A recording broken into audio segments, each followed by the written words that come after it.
पुढचा प्रश्न म्हणजेच बऱ्याच जणींनी मला कमेंटद्वारे सुद्धा विचारलेला आहे, त्यामुळे हा प्रश्न मी इथे घेतलेला आहे। कारण मार्गशीर्ष गुरुवारचं व्रत हे महिनाभर चालणारं असतं, त्यामुळे बऱ्याच स्त्रियांचा मासिक धर्म आल्यामुळे किंवा सुतक असल्यामुळे काही कारणास्तव एखादा गुरुवार हा त्या पूजा मांडू शकत नाहीत।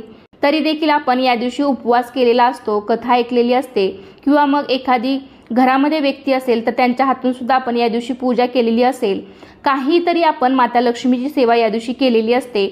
म्हणजे बऱ्यापैकी स्त्रियांचा एखादा गुरुवार या अडचणीमुळे जातोच।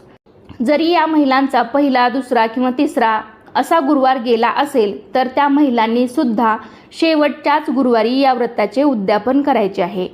कारण बघा, या दिवशी त्यांनी त्या गुरुवारी उपवास केलेला असतो, कथा ऐकलेली असते, त्यामुळे त्या शेवटच्या गुरुवारी उद्यापन हे करू शकतात।